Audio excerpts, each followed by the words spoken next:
I've been given an opportunity, and I'm just thankful for it. No one gets a diploma alone. If you're thinking of finishing your high school diploma, you have help. Find free adult education classes near you at finishyourdiploma.org. That's finishyourdiploma.org. Brought to you by the Dollar General Literacy Foundation and the Ad Council. Okay, kids, Dad's gonna teach you how to dance. First, spread your feet apart. Then, pump your knee, nod your head, shake your hips, and bite your lip ever so slightly. Now, with one hand in the air, point at people with the other hand. I call that the rock star. Dance like a dad. It's a great way to make a moment with your kids. Now, make a face like it just smells something bad. Visit fatherhood.gov. Brought to you by the U.S. Department of Health and Human Services and the Ad Council. Hi, it's Alyssa, an AmeriCorps member in my second year of service. AmeriCorps is about strengthening our communities. I have been impacted the most by the lessons students have taught me. They have helped me be more patient and grow as a person in today's fast-paced world. Serving at Partnership for a Healthy Lincoln and AmeriCorps has provided me new opportunities. AmeriCorps does that for people. Visit servenebraska.gov. Paid for by Serve Nebraska. Aired with the Nebraska Broadcasters Association and this station.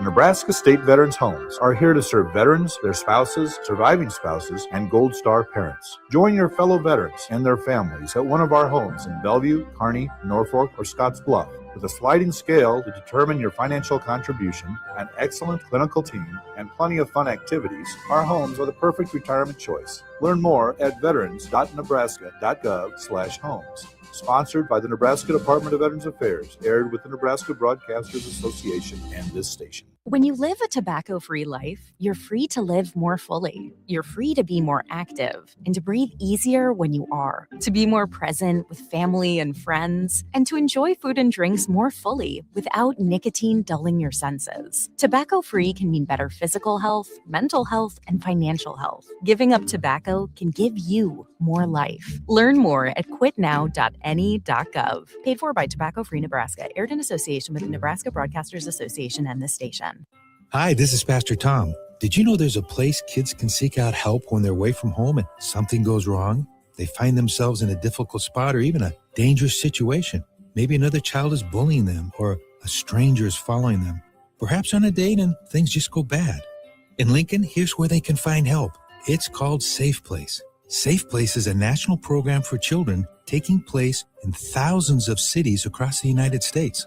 The People City Mission is sponsoring this program in our community and has set up a number of businesses, fire stations, schools, and nonprofits around the city to become safe locations where kids can seek out help.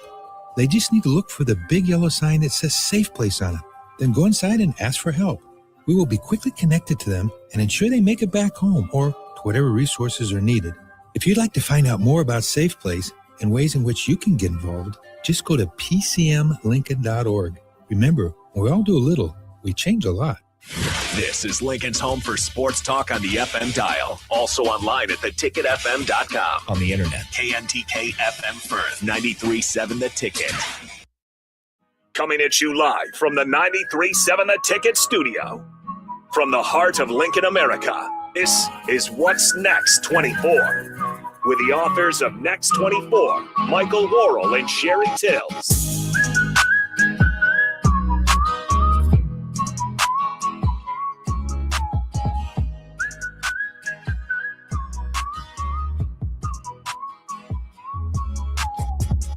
All right, welcome in. What's Next 24? Harrison runs on the ones and twos as always come Sunday mornings right here, 93.7 The Ticket. You guys are welcome to join in to start off our ticket day. 402-464-5685. It is the Sergeant Heyman text line. I know we got a great guest who will be streaming in. They're not quite on screen yet. I'll let our host, as always, bring them in. All right, well, welcome to What's Next. Today just is going to be an outstanding show. I'm so excited for this. But I want to say what's next because we believe in real conversation matters. This show is going to be about what gives people a voice, talking honestly about where we've been, where we are, and where we're going to go next. We bring in guests with real experiences, real lessons, and real impact. So our listeners can think differently and stay informed.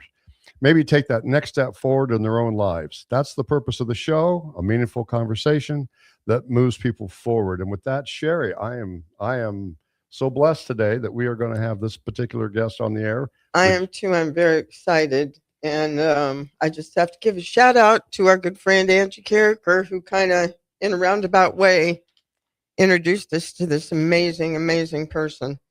But today on What's Next, we're honored to welcome Rick Scadden, the author of Four-Time Felon, Finding Hope in the Ashes. Rick's life story is powerful and transformational.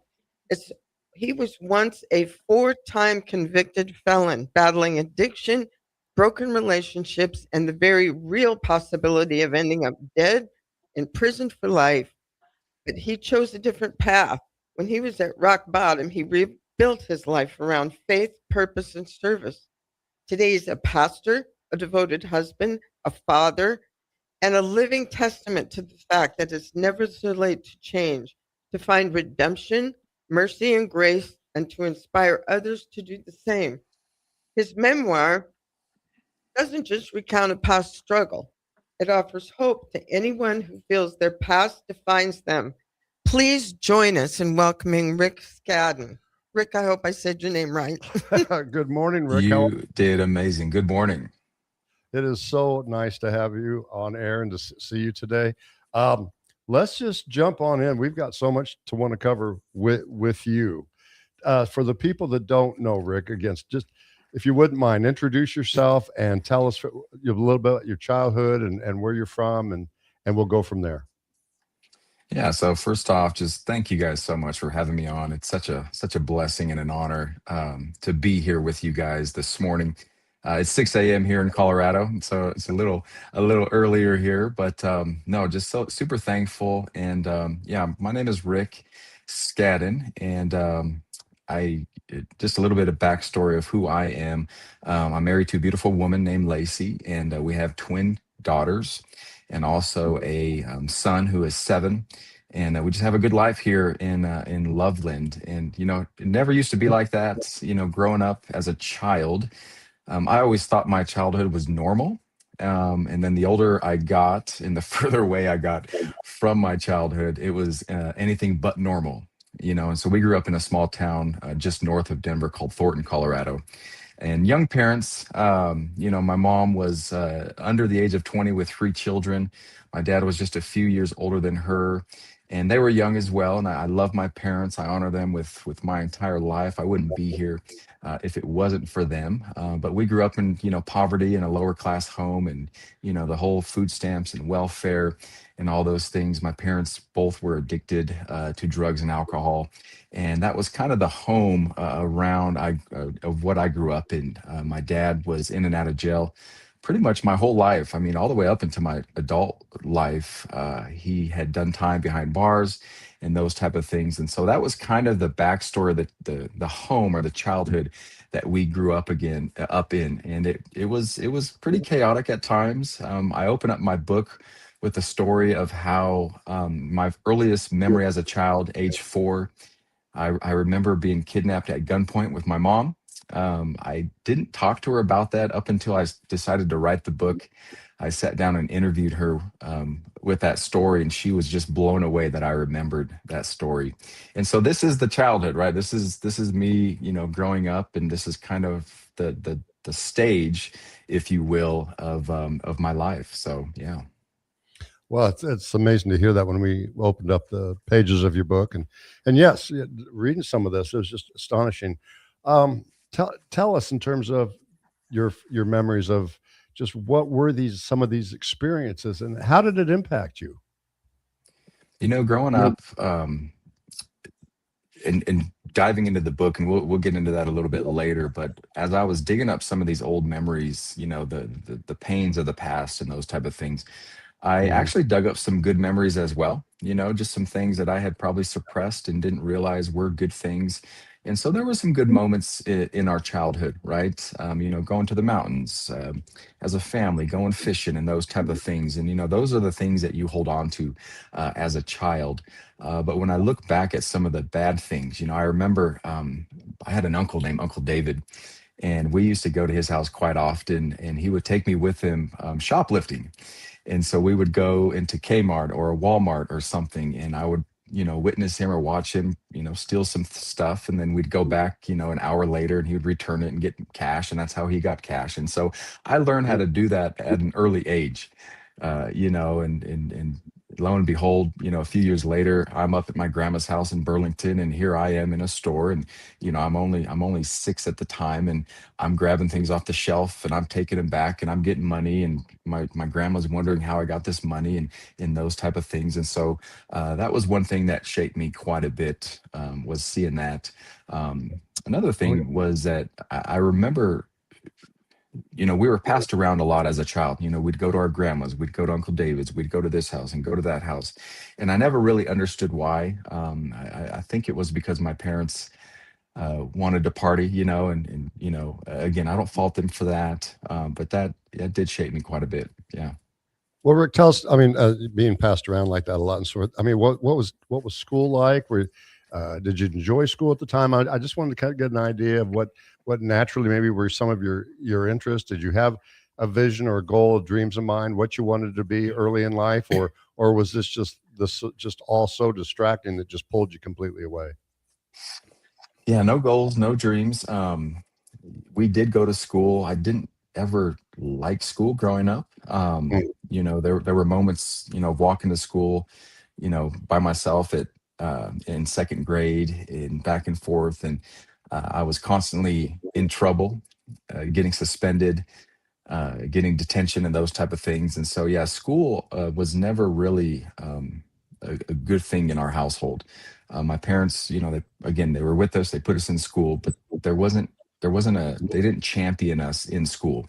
Right. In my story, I talk about how in 10th grade, when I finally dropped out, and there was no argument from my dad. He said, okay, if you're going to drop out, you're going to start working, so it really wasn't a staple in our home, if you will, going to school.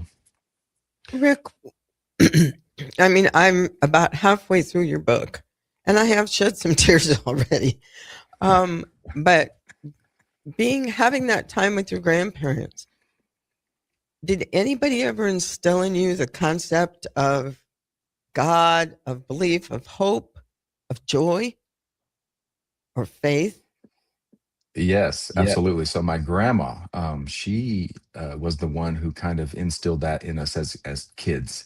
And, she would have Bibles laying around, and I would ask her questions about the Bible, and she would, tell me stories and stuff like that. She never forced us to go to church with her or anything like that, but she always answered our questions when we would ask. And, Grandma, where are you going? I'm going to study. I'm going to go pray. We're going to go talk to this lady. And she'd have women come over her house and stuff. And so my grandma's house, and I talk about this in the book a little bit more, it really was a safe haven for us as kids, where we would go. There was no drugs, there was no alcohol. She was stable.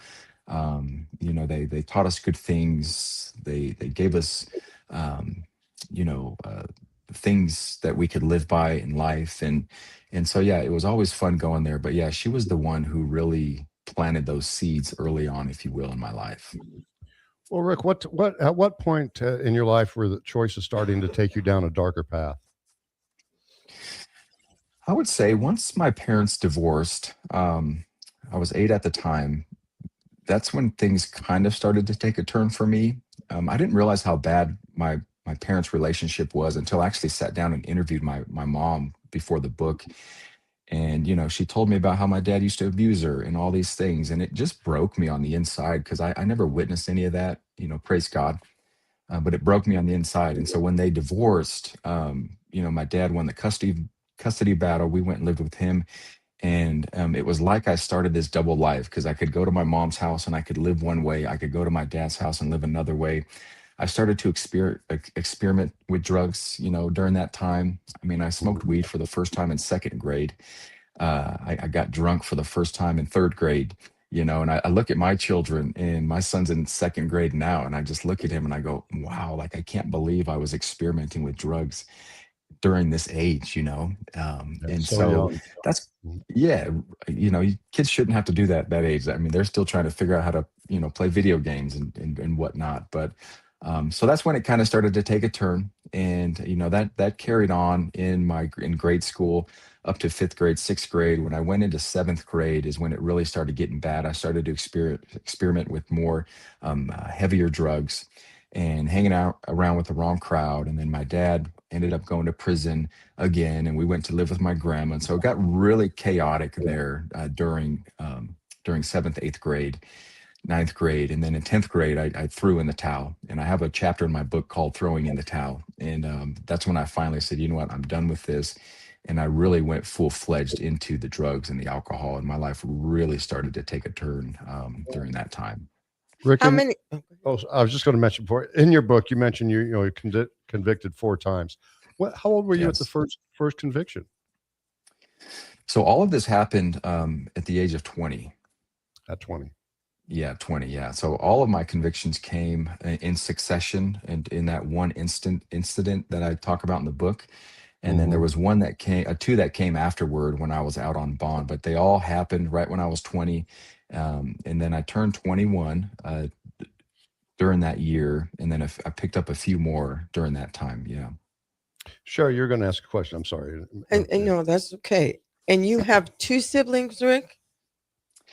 So originally 2 from my dad and my mom. And then when my dad remarried, we have 3 more. So there's 6 of us total. Oh my. Okay. Yeah. Okay. And were I'm assuming that they were struggling and going through a lot of the same things you were, just because of the environment that you were being brought up in. Yes, we all kind of went through the same thing. I have our oldest sister now. She's still running the streets. And she's living up here in northern Colorado. My brother ended up going to the army and went to Iraq for a few. He did 3 terms over there, and he came back and he was jacked up. And he's gotten his life right since then. And then my 3 younger sisters, and I talk about this in the book. I don't really know what happened at the house when my dad went to prison the last time, and with his new wife and my 3 younger sisters, they won't talk about it to this day, and I don't ask them about what happened, but I know some bad things happened in that home. And in fact, I talk about their mom Paula in my book, that they don't even call her mom. They call her Paula. And so yeah, this was the chaotic lifestyle that we were living in. Rick, I'd like to ask you, because a lot of maybe young children who are getting in trouble a lot but don't realize it. What was it like for you once you were convicted and put into jail, put into prison? What were you going through? Well, to be honest with you, the day that I got sentenced in the courthouse was like one of the best days of my life. And here's why: because it's like you have this weight that you're carrying, and it's like, I don't know how much time I'm going to get. I could have got 20 to 40 years. And, Wow. There's just so much stress and worry and anxiety and all these things. And so when the judge finally handed me my sentence, I felt this sense of relief that, wow, I could actually live my life. I could start the process of recovery and, of getting my life right and those type of things. So it was actually a great day for me. There's a funny story. So I'm in this holding cell, and there's 2 of us in this cell, and we're both getting sentenced that day. And we're both nervous, sweating and all those things. And I went first. And so I went first to the judge. And he handed me my sentence. I went back and I was just so ecstatic, because I was like, I can finally start my life again. And he asked me how much time I got. And I told him 12 years with a smile on my face. And I just saw his whole countenance just sunk on him, because, to him, 12 years was a lot, but I was facing, again, 10 to 20 to 30 to 40 years. And so when the judge said 12, all of my charges, he ran concurrent. And so I got 12 years for one charge, eight years for 2 separate charges, and 5 years for another charge. And because I didn't have a record, he ran them concurrent. And so I started my journey then, and that was in June of 2005, and went to prison a few weeks later. And I remember walking through the prison doors that first time, and I was scared. It was a scary feeling to walk in that holding cell, or that holding block with 30, 40, 50 other inmates. But I quickly got used to everybody, made a few friends, and it started going good for me. Well, Rick, something you told me on the phone the other day, would you share? Do you remember what you said to me? You were talking about how at times you felt that people were more in peace in prison than outside of prison. Can you expand on what you were talking about? Yeah, so I went to a prison in Buena Vista, Colorado, called Buny. That was the street name for this prison, known for being a very hard prison. I believe it's a maximum security prison here in Colorado.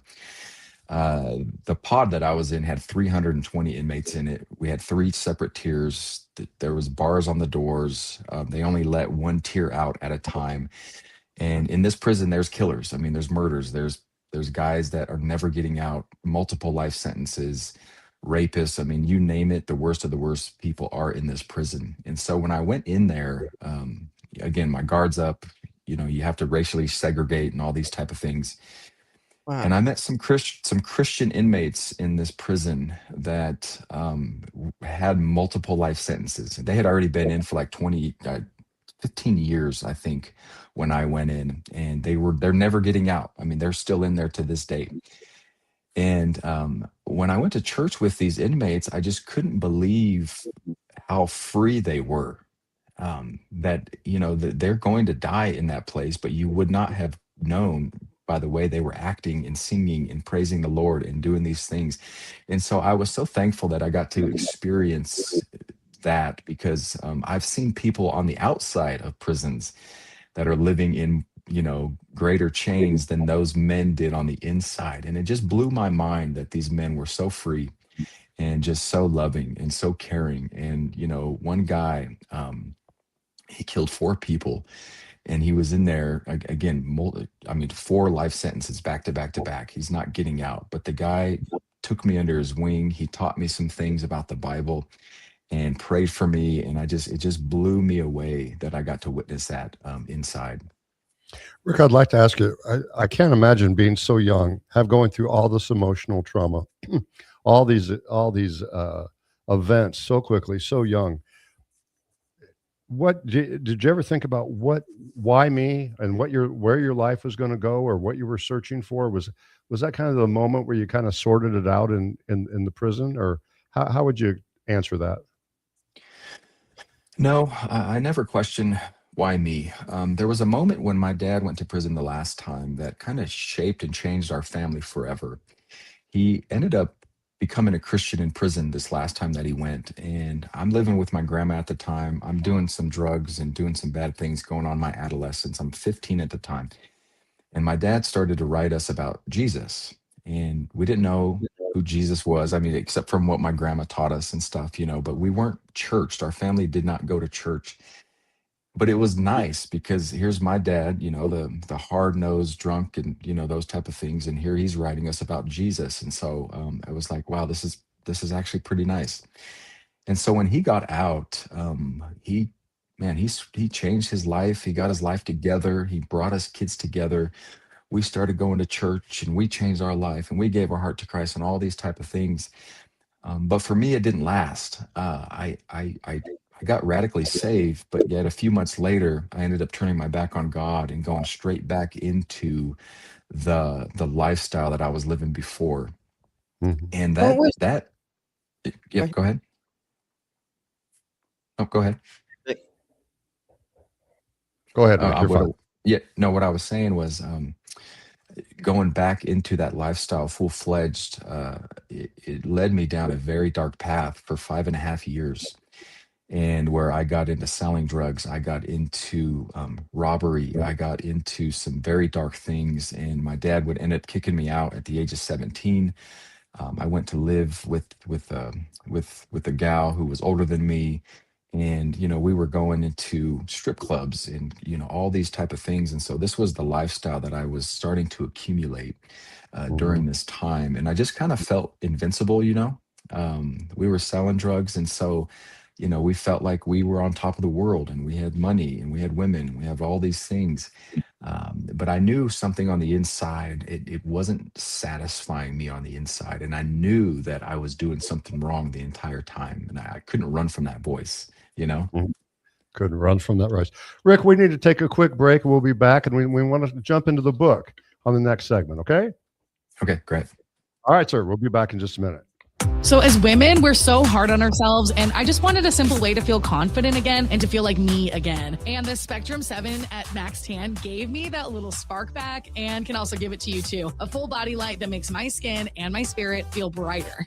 Lincoln's go-to for fun isn't new. It's a place that's been a staple of the city for years and is only getting better. Matson's Bowling and Billiards always has open bowling available with no long lines, unlike other centers. They have live music almost every weekend and great food at EJ's Bar and Lounge, with seating for 150 people. They have popular meals like the EJ Burger, pizza for the whole family, and famous EJ's Wings. Contact Sarah to book a party for friends, coworkers, or family at Matson's Bowling and Billiards, just south of 48th and Holdridge. Hey Husker Nation, this is Todd Euler, two-time national champion, here to talk to you about Window World Lincoln. At Window World, we specialize in replacement windows, doors, siding, and roofing. Whether you're looking to enhance the beauty of your home or increase its energy efficiency, we've got you covered. And here's the best part. We offer the best for less. Our team is dedicated to providing top quality products and exceptional service at affordable prices. We want to earn your business and make your home improvement dreams a reality. So why wait? Contact Window World Lincoln today at 464-7313 or visit our website at windowworldlincoln.com.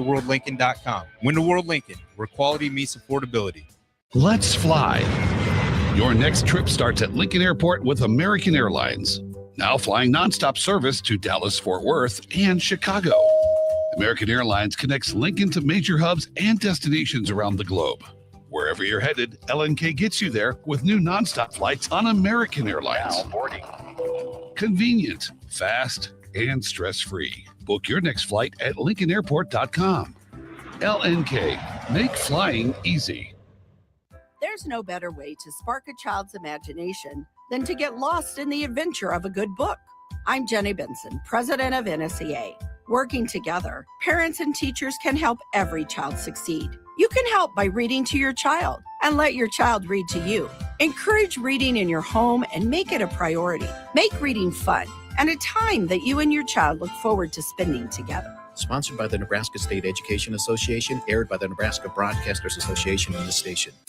1 in 3 adults has prediabetes. 1 in 3. That means it could be you, your football buddy, your football buddy, or you, your best man, your worst man, you, your dog walker, your cat jogger. While 1 in 3 adults has prediabetes, with early diagnosis, prediabetes can be reversed. Take the risk test at doihaveprediabetes.org. That's doihaveprediabetes.org.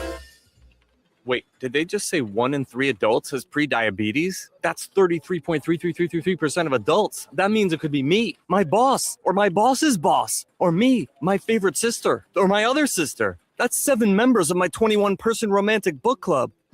Wait, the 1 in 3 could be me, my karaoke partner Carol, or my karaoke enemy Jeff. I'm going to take the risk test at doihaveprediabetes.org. Brought to you by the Ad Council and its Prediabetes Awareness Partners. I get it, slip it, cuff it, check it twice a day. I get it, slip it, cuff it, check it in the morning and before dinner. I get it, slip it, cuff it, check it, and share it with my doctor. Nearly 1 in 2 U.S. adults have high blood pressure. That's why it's important to self-monitor your blood pressure in 4 easy-to-remember steps. It starts with a monitor. Now that I know my blood pressure numbers, I talked with my doctor. We're getting those numbers down. Get it, slip it, cuff it, check it. Talk to doctor now and share it. Be next to talk to your doctor about your blood pressure numbers. Get down with your blood pressure. Self-monitoring is power. Learn more at manageyourbp.org. Brought to you by the Ad Council, the American Heart Association, and the American Medical Association, in partnership with the Office of Minority Health and Health Resources and Services Administration. Winter is just around the corner. Is your vehicle ready? Don't get left out in the cold. At A1 Automotive, we prep your car for whatever winter throws your way here in Nebraska. For battery checks, brake inspections, tires, heaters, whatever your car needs to keep you and your family safe on the road, we've got you covered. A1 Automotive, always honest answers. Hi, Hi, Sean Callahan here for Koppel Chevrolet GMC, and wow, what a year it was at Koppel. The Koppel family would like to say thank you for a record-setting sales year in 2025. Now let's start 2026 off with the bang. New GMC Sierra pickups starting at $12,500 off list or 0% APR. Also hot off the presses, new Terrain leases at $299 per month. That's right, $299 per month on new GMC Terrain leases. So please stop on in the store or online at koppelcars.com. Stock numbers G138852 and G165184. 2,500 down with proof credit. If you want to make new floor shopping easier, come to O Street Carpet. Hi, I'm Steve Carper. Our flooring professionals can help you choose the best flooring for you, your family, and your budget. We eliminate the confusion. Even better, you'll be enjoying your new flooring much sooner. No 6 or 8 week waits. We'll install right away and save you money on installation. Floor shopping made easy every day at O Street Carpet. O Street Carpet. 1732 O Street. Family owned and operated. Always the best value. 93.7 The Ticket is proud to provide listeners with daily opportunities to win contests and prizes on our airwaves, and would like to take this opportunity to remind you of a couple rules. All participants must be 21 or older and must wait 30 days after winning a prize to participate in another contest. Once you win, you have 30 days to pick up your prize at the KNTK Studios, 1040 O Street in Lincoln, or your prize will be forfeited. Thank you for participating in our contests, and thank you for listening to 93.7 The Ticket. Back to What's Next 24 from the 93.7 The Ticket studio with the authors of Next 24, Michael Worrell and Sherry Tills.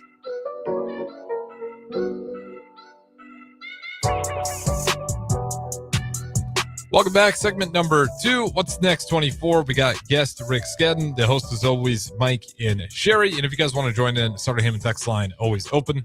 Throw it back to the host. Yeah, welcome back, everyone. We're here with just an amazing, intense story of Rick Scadden. He's the author of 4-Time Felon, Finding Hope in the Ashes. Rick is just an amazing man who I can't imagine living the life that he lived so young.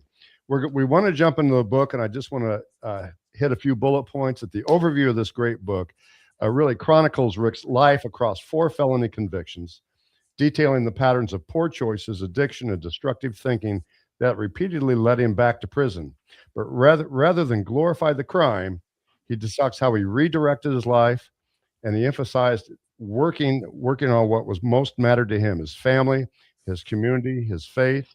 The central theme you're going to find in this book changes just an amazing pillar of change and transformation and focus. I can't wait to, Sherry, I'll turn it over to you to First, I want to hold this book mention up. the book and show Guys, the book. Can you get a shot of this, Harrison? This is just the cover in and of itself is just powerful. It's powerful. And later on, Rick will tell you how to get this book. If you don't get it, you're making a big mistake. It is an amazing read. Rick, I wanted to ask you really quick. In the book, and you had also told us, at 15, you were involved in church. I'm assuming you were involved in a youth group.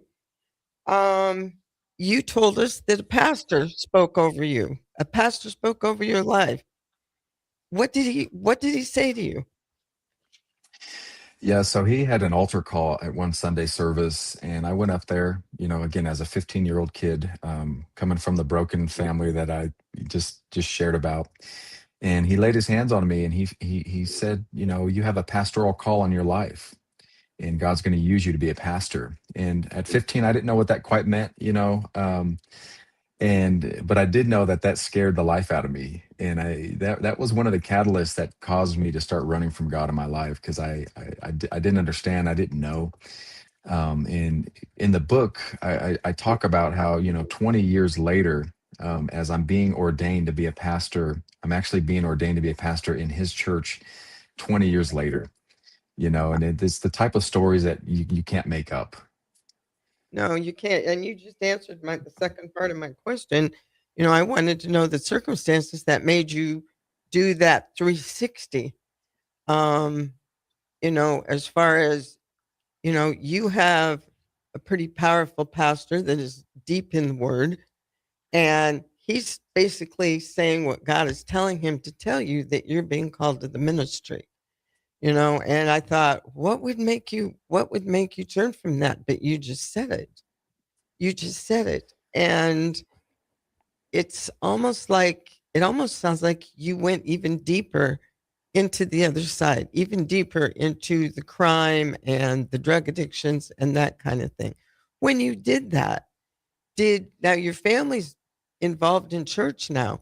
Did your dad or your siblings or grandma, anybody try to reach out and snatch you back by the collar? Yes, everybody. I tried to hide it as good as I could, for a while there. And then eventually I just kind of let loose. And that's when my dad kind of said, I've had enough with you. We're going to kick you out. So he kicked me out, like I said earlier, at the age of 17. Wow. And, at that point, I just kind of had this, F it attitude. I'm going to do it on my own. Nobody's going to tell me what to do. And I kind of just went full fledged into that lifestyle. There was a catalytic moment in my life. Right after I got prophesied over that I was going to be a pastor, I'm standing in my room and I'm listening to some worship music, and I'm on the cusp, right, of making that decision. And I tell this story about it was like you've seen the cartoons Bugs Bunny, where you have like the angel on one shoulder and the devil on the other shoulder, and one's whispering something in your ear and the other. And that was the moment I had in my room, and I heard a voice tell me, you're not supposed to be with the girl you're with. And then the other voice said, what are you doing with your life? You haven't lived yet. Talking about, giving my life to God and those type of things. And in that moment, I had the thoughts of, I kind of like my girlfriend as a 16-year-old. And you know what? You're all right. I want to live. I want to party. I want to do these things. And so that was the decision right there that I made to go, you know what? I'm going to turn my back on God in that moment. And later on in my book, I talk about how that woman played a significant role in me going to prison, and all the stuff that was wrapped around that. And so if I would have listened to the voice of God 3-4 years earlier to break up with that girl, a lot of this stuff I believe wouldn't have happened. Rick, I want to pivot to the book here though for you. When was the turning point though? I see in chapter 5 the turning point, the defining moment of honest self-reflection. Share chapter 5. Yeah, so I was extradited back to Colorado from Kansas, and I'm sitting in a prison cell, and it's the most rink-a-dink service that you'll ever see. I mean, there's 4 of us in the room. Praise God, there was a pastor in there. God bless him. It was so sad, so depressing, so anxious. He's got a little tiny radio playing, and I'm just sitting there just completely broken, completely lost. And I heard that voice again that I heard 4 years earlier, and he said, are you done? Are you done running? Are you done running from me and from your life? And in that moment, I said, yes, I'm done. I'm done running. And so I recommitted my life back to Jesus in that moment, and I determined that I was going to live my life for him wholeheartedly from that moment on. And so that was the turning point in my life. Wow. And you go on to chapter 6, which is called Rebuilding with Purpose. You started working on things, discipline, structure, new habits, and you're doing all this inside the 4 walls of a prison, which is pretty, in my opinion, is pretty amazing. When you go through those things and you make that decision, one thing that's really hard, and if you could touch on a little bit, is breaking ties with those people that ended you up where you ended up. Yeah, there's one thing about prison, is that when you go into prison, you kind of lose all your friends. Everybody's your friend on the outside, but when you go in, there's nobody left. My mom was the one constant voice in my life when I went in. And so breaking those ties was pretty easy. However, I had to break ties with some mindsets, and there was a couple different prisons that I was in. They say it's the Department of Corrections, but it's not. They don't force you to be corrected. You have to correct yourself. And so part of my recommitting my life back to Jesus was going, you know what? I have 4 felonies on my record. If I get out of prison, what are the chances that someone's going to hire a felon? What are the chances that I'm going to be back? What are the chances that I'm going to continue this life? And the chances are very high, because I would see men come back 2, 3, 4 times. They would get out, couple months later, I'd see him again. Get out. Couple months later, I'd see him again. And I didn't want that to be me. And so I determined, you know what, I'm going to have to change myself. And so I applied myself to different leadership programs, different curriculums. I've read a ton of books. I went on a journey of understanding what the Bible is and reading that and applying myself in there. And I really did work on those self-disciplines while I was in there. Rick, jump in though today, as I want to make sure we have time. Tell us about Chapter 7, your life today, what you're giving back, what you've done, what you're building, and what you're working toward. Yeah, so when I got out, I said, you know what, I need to get plugged into a church. I have to be involved. I have to apply myself. And so I did that right away. And I soon realized that I really loved being a part of the church, serving in the church, serving people. And so I went on a journey to put forth my effort and say yes to everything God put in my lap. And he blessed me in that. And I found my wife in church, and we had kids. And, at one time I had a business that was thriving. And then I met a man named Matt Schaup, and he started to pour into me on leadership and invest into me as a person and as a man. And I worked for his company for, 5 years. And then I got the call that the church that I was a part of, that I had prophesied over from my brother, he called and said, hey, that church is replanted in Loveland of all places, which is where I was living. And so Pastor Aaron, who's my pastor, we were youth back in that old church. He is now a pastor, and he has a church plant in Loveland of all places. And I just felt God say, this is where you're supposed to be. And so my wife and I went and checked it out. We really, really was like, you know what, we need to come help these guys plant the church. So we started that in December of 2015, and we've been there for 10 years ever since. And in September of 2019, I got ordained in that church to be a pastor. And when I got ordained on that pulpit, God brought the prophecy back to my memory from when the call to be a pastor was placed on my life. And then in 2020, I got asked to come on staff full time at this church. And so I've been there since 2020 full time. And God has really just accelerated some things and influences in my life. And I couldn't have asked for a better life right now. I'm sitting in, again, a house that I used to dream about as a kid. I have, 3 beautiful children, a beautiful wife, and a congregation and influence and all these things. And it's all because of him. And I just couldn't be more grateful. Tell us why, you told me, and I thought it was really good. Tell me why. Why did you write the book? I wrote the book for the inmate who is still in prison. I wrote the book for the person who's on the street, who is trapped in anxiety, who is held captive by their childhood traumas, who is dealing with hurts and pains on the inside of them. And I soon realized that my story and my testimony, although hard and rough, it wasn't for me. It's for someone else. I lived through it. I made it through. But now it's time for that story to go and impact somebody else. And that was the major heart behind writing this book, was like, I want this book to get out to people so that I can help them through their trauma, through their childhood. And some of the reviews that I'm getting already, people are like, wow, you've given me permission to heal from my childhood trauma. I was living a double lifestyle, and now I'm stopping all of that because I read about how you lived your double lifestyle. And so these are the testimonies that I'm starting to get back from the book, and people's lives are starting to be changed. And I have a big vision for the book, and I want it to go into the prisons because I know if those guys can read a story from someone who did it in their shoes, who got out, who is successful, that's going to give them hope beyond the bars that they see on the inside. And so that's really who the book is written for and why I wrote it. Yeah, Rick, the book just came out this year, right? Just a couple weeks ago. I think. Yes. I think you said you sold over 200 copies already. Where's this book available? And if people wanted to get in contact with you, are you available for speaking engagements and so forth? What's your plan there? Yes, absolutely. So I do get invited to different churches. I've been invited to business conferences, obviously youth meetings and schools and those type of things. You can find the book on Amazon right now, 4-Time Felon. You can find it on barnesandnoble.com as well. I have 3 separate. I got a hardcover, a soft cover, and then a Kindle version.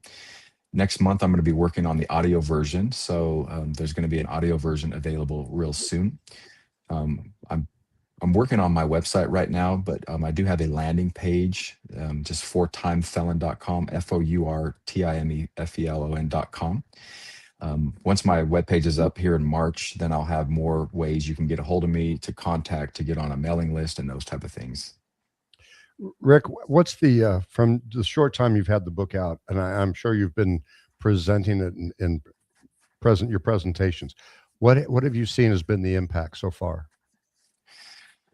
I think the impact is just, Sherry, just like you said, I cried. People are reading this story, and it is directly impacting their lives. Like I said, their childhood, their trauma, and those type of things. But people want to be a part of the cause. And so my goal is to resource prisons all across Colorado and different states, surrounding areas, with a copy of my book. If I can just figure out how to get a copy of my book in the hands of an inmate, the likelihood that their life is going to change just grows exponentially. And so when I presented that at the opening day of my book, the book launch, people were just blown away. And I had people want to donate to the cause, and they said, you know what, we want to donate. We want to donate a box of books. We want to donate, this and that. And so the response has been just incredible. People want to help, and again, the recidivism rate in prison is just, it's just crazy. I witnessed it myself, and these guys need hope. They need to know that there is hope beyond, the lifestyle that they're living. Rick, we need to take one final break, and we'll be back, and we want to just talk more about the message of hope and accountability. We'll be back in just a minute. The 2026 Love Nebraska season is underway, and professional volleyball is back in a big way. From powerful serves to game-changing rallies, every match brings elite competition to the court. See some of the game's top athletes, including Lexi Rodriguez and Jordan Larson, compete right here in Nebraska. Whether you're a longtime fan or new to the sport, there's a match for you this season. Explore the full schedule and plan your night out at lovneb.com/schedule. Are you looking for an exciting new way to put your skills to work? Explore new career options in the fintech industry at Currency, a Sandhills global company. We offer full-time positions in financial sales, compliance, operations, and other fields. We also offer a 4.5-day work week, an attractive benefits package, and opportunities for advancement. Put your motivation to work and grow with us at Currency. Visit gocurrency.com/careers to learn more. This is Bill Mitchner, Executive Director of Lincoln Lighthouse. Did you know Lighthouse provides multiple programs for students such as one-on-one tutoring and mentoring, as well as pro-social skill exercises, while providing them a nourishing meal and a safe space during all months of the year, even during school breaks? Learn more or contribute to Lighthouse at lincolnlighthouse.org today.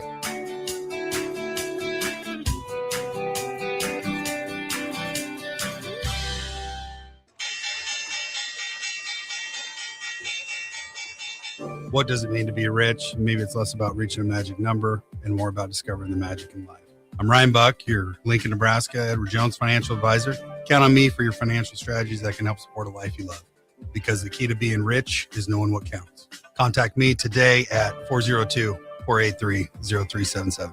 Again, that's 402-483-0377. And let's find you rich. Edward Jones, member SIPC. Sometimes good people make mistakes. When you find yourself in need of an attorney, call Liberty Law Group. The attorneys at Liberty Law Group will defend you in court and protect your freedom to get you the best possible outcome and the justice you deserve. Trust your freedom to Liberty Law Group, the best criminal attorneys in Nebraska and Iowa. Call them today at 877-404-5238. That's 877-404-5238. Or check them out online at libertylawgroup.com. Hey guys, this is former UFC fighter and mixed martial artist Anthony Lionheart Smith. The Upside Bar and Lounge in South Lincoln is the go-to spot for every UFC event, prelims, and main card. There's never a cover, so make sure you get there early and stay late.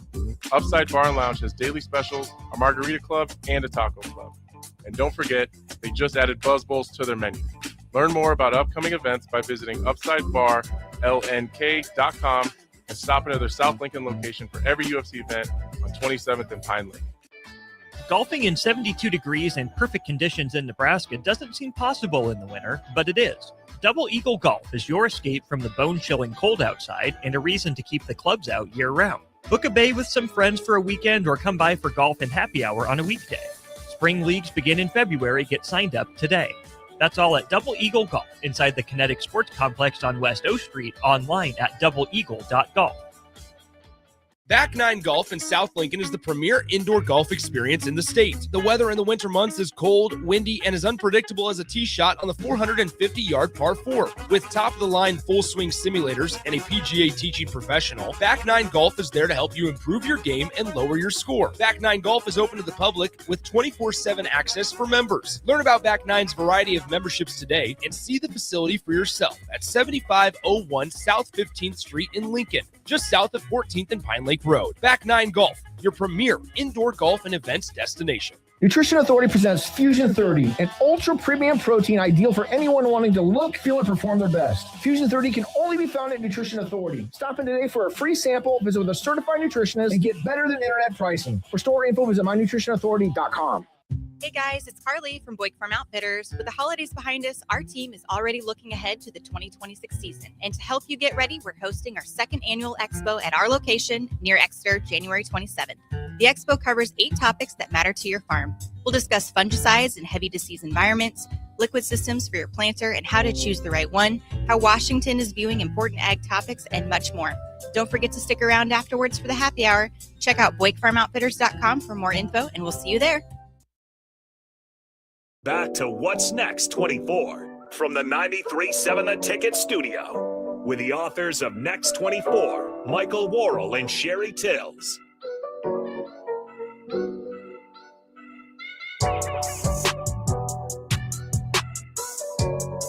All right, welcome back in. A final segment. Don't have a ton of time here left. So again, you guys can always go back on YouTube. If you're just hopping in now, you can rewatch the entire stream. But with that being said, we'll throw it over to the host, Mike and Sherry. Yep, Sherry, boy, I'll tell you what, been an emotional 45 minutes, isn't it? Just Boy, an amazing book. You ain't just a kid. And I'm telling you guys, you pick up this, you buy this book, you pick it up and read it. Have a box of Kleenex sitting next to you. It is so, it's amazing. The story is deep. It is just, it's amazing. He wrote this book, 4-time felon, to demonstrate that change is possible regardless of past failures. You know, you don't have to be in the 4 walls of a prison to need redemption. You know, you can be young and going through some of the same things that Rick went through in high school. You know, a lot of temptations out there. You could be floundering in your marriage, in your relationships, in your job. I mean, this book will give you what you need to find that hope. And, you know, it's the book brings such a message of hope and accountability. It tells you that redemption is possible, no matter what you've gone through, no matter how bad you've screwed up, no matter how bad the circumstances are that you've been walking in, even things that aren't your fault. This book can really change, but it's going to require some ownership, some effort, and some perseverance. But I really think, and Rick, you correct me if I'm wrong, but I think the whole theme of this book is finding hope again, finding hope to take that one step forward and then keep going from that one step. What do you think? Yes. Was that your purpose? You know, absolutely. Our past, the trials that we've been through, they don't define our future, right? And we can use our past, we can use these things, these traumas, the stuff that we've been through to, you know, make us bitter or better, right? That's an old saying. You know, I chose to become better from them. I let them shape me and mold me into a better man. I let them shape me into a man who has purpose and who wants to see people set free from their stuff and their trauma and the stuff that they have been through. And so it really is a choice at the end of the day for every one of us and the listeners that are listening. You know, the things that you're going through can either shape you for the good or they can shape you for the bad. We have the choice. And I just want to encourage anybody listening, like you have a choice, and I want to encourage you to make the right choice. I've made some very bad choices in my life, and I go through all of them in the book. Now I'm making good choices, and I'm seeing how the good choices in my life are actually working for the betterment of my good. So Yeah. Rick, I've got two quick questions for you. We're about to wrap up here, but when you look at this, how has your life changed, your peace of mind changed since you put your faith in God into the center of your life? How has that molded you and just changed you and brought you some peace in your life? God has shaped every aspect of my life moving forward. He has completely redeemed everything, and He has given me back what I lost back then. Tenfold, 100-fold. I couldn't have asked for a better life right now with my wife and my children and the job that I get to do every single day. I don't feel like I work. I feel like I have purpose and freedom and joy and peace and all the things that I used to not have as a child and an adolescent and a teenager and a young adult growing up. But I get to do that now.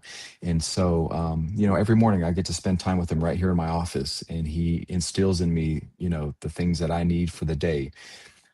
And when I see other people who are struggling, I just remember the struggle that I went through, and I just want to help them. I want to say, hey, there's a better way, there's a better hope. And Rick, what's the name of your church? And do you stream your services online? So if people wanted to watch you and listen, how would they do that? Yes. So our church is City Point Loveland, or City Point NoCo. It's spelled CITIPOINTE. NoCo. You can find that on .com or on our YouTube channel. We have a 9 and 11 service every Sunday. We're going to be getting ready for service here in a few hours. We're a global church. We have churches all across Australia, New Zealand, Bulgaria, Nashville, and then we just opened up a church here in Boulder, Colorado a few Sundays ago. So this will be our third Sunday this Sunday. And so God is moving, and it's awesome to see what He's doing here in Colorado. Rick, we've got 2 minutes, so I want to make sure to get this in, and we'll wrap up. We like to turn the mic over to you at the last minute. What would you like to say? You can say from your heart, anything from the community that you'd like to share right now. I would say for anybody's listening, there is hope beyond your circumstance. There's hope beyond what you're facing today. My life is a living testament, and it's proof that no one is too far gone to be saved, to be redeemed. Jesus changed my life completely. And I realize there's people listening that might not be a Christian or who don't believe in God and those type of things, but I do. And I'm a witness to that when I put my faith and trust in Him and I allowed Him to change my life, He truly did. And He has set me free from all of those mindsets, from all of the things that I grew up with in my past. And He's really put me on a trajectory for success in my future. Is it easy? No. Living a Christian life is very hard. Being a pastor is very, very hard. But let me just say, it's worth it. And so if you haven't tried Jesus, I would just encourage you to try. Go to a church there in Lincoln and, give your life to Him. It's the greatest thing and the best decision you'll ever make in your entire life. Well, Rick, thank you. And again, I want to say Rick Scadden, he's the author, 4-time felon, Finding the Hope in the Ashes. It's available on Amazon, and he's going to have his website up shortly. He's also, I believe you can see him also on Facebook and YouTube. Rick, thank you so much. I appreciate you.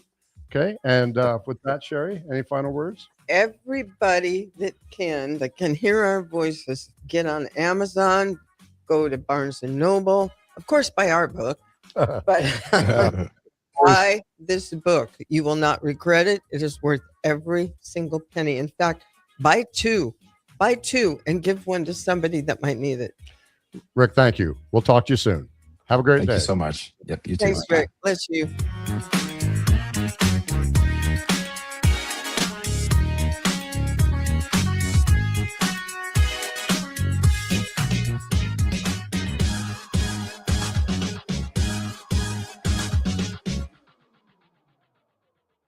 Is your furnace ready for winter? Call Bryant to perform a thorough check for comfort and peace of mind. 467-1111. Bryant Air Conditioning.